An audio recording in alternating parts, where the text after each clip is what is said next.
woman for 2 months straight, and I couldn't stop laughing. My neighbor's son started hunting the moment he moved in 3 houses down, and I don't use that word lightly. When a girl rode by on, Hey, wait.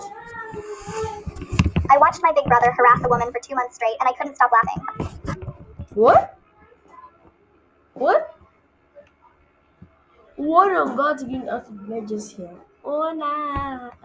Let's listen to this My thing. neighbor's son started hunting the moment he moved in 3 houses down, and I don't use that word lightly. When a girl rode by on her bike one morning, he yelled, "You'd look better sitting on my face instead," loud enough for the whole street to hear. So I just wrote him off as another Jefferson High douchebag, until my little sister Lily came home crying and told me what he'd said to her. Lily left her school in her standard Jefferson uniform, plaid skirt, white polo, same outfit every girl wore, when this new neighbor boy, who couldn't be older than 17, blocked her path at the corner and said, "That uniform shows me exactly who you're gonna grow up to be. I want to be first in line when you're ready," and made these wet kissing sounds until she ran. She's literally 13 years old. I walked her every morning after that, adding 20 minutes to our walk just to avoid him. By week 2, he graduated to physical assault. My friend Natalie sits next to me in chemistry. Sweet girl, wants to be a pediatric nurse. Thursday, she's reaching for beakers You want to be a nurse? Why are you taking chemistry instead of biology? when he pressed against her from behind, hands sliding onto her hips, and said, "Don't play hard to get. You know you want this." Wait, you hearing this? When she jerked away, he laughed and said, What do you mean jerked away? Hey. Yo, what?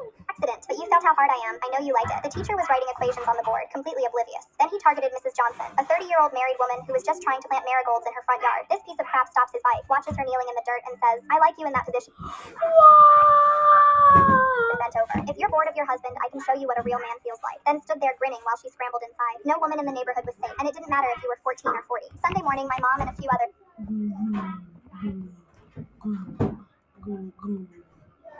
Oh, no, the Lord help just us walked all. over for what they hoped would be a reasonable conversation. His mother answered in yoga pants and a namaste tank top, looking annoyed at the interruption. Our mothers explained calmly that her son had been making inappropriate comments to their daughters, touching them and making them uncomfortable. But she just laughed. Not nervous laughter, genuine amusement. "Boys will be boys," she said while examining her manicure. "Maybe your daughters shouldn't be so tempting. When they dress like that, what do you expect?" My mom tried reasoning with her about the married women being harassed too, but the woman just shrugged and said they should save their sexy energy for their husbands instead of parading it around the neighborhood. Then she shut the door in their faces, but not before adding that her son was just being friendly, and we were all overreacting. That's when it clicked. She wasn't just clueless. She actually believed her son's behavior was normal. Fine, I'd show her exactly what boys being boys look like. I told my brother Connor everything that night. Connor's 19, played varsity football, has this crew of guys who look like they stepped out of a CrossFit commercial. He listened to every detail, jaw clenching when I described what happened to Lily. "So, if boys will be boys," I said, "then be boys." Connor smiled, not his usual goofy grin, but something sharper. "Leave it to me." The next week, Connor and his friends started hanging around the creep at school, fed his ego like a Thanksgiving turkey, acted like he was their new best friend, and this idiot ate it up, showed them exactly how he made kissing sounds, demonstrated his hip thrust technique, repeated every disgusting thing he'd said. Lily's gonna be so ready in a few years. Natalie was grinding on me in chemistry, playing hard to get. Mrs. Johnson was basically begging for it, bent over like that in her garden. Connor's crew memorized everything, every gesture, every phrase, every revolting detail. 2 weeks of this. 2 weeks of intelligence gathering disguised as friendship. Tuesday evening was showtime. 4 guys positioned at the neighborhood entrance, waiting. Mrs. Perfect Yoga Mom pulled up in her white Honda Civic at 6:47, NPR bumper sticker gleaming. "That pencil skirt shows me exactly what kind of woman you are," Connor called out, using her son's exact cadence. She froze, hand on the door handle. "Don't play hard to get. We know you want the attention." Another guy made the same wet kissing sounds her son perfected. Her face went white, then red, then purple. She started yelling about harassment and respect, threatening to call the police. Connor just shrugged. "What? Boys will be boys, right?" Every morning after that was the same routine. Comments about how she looked ready for something when she jogged, asking if her husband knew what a real woman needed, telling her they liked her, bent over getting the mail. Using every single phrase her son had used, delivered with the same predatory confidence. Day 3, she stopped her morning jogs, started speed walking to her car with her head down. Day 5, she began leaving for work at 6 a.m., trying to beat them to the street. Day 7, she didn't leave the house at all. 2 months later, the for sale sign went up. I watched my big brother.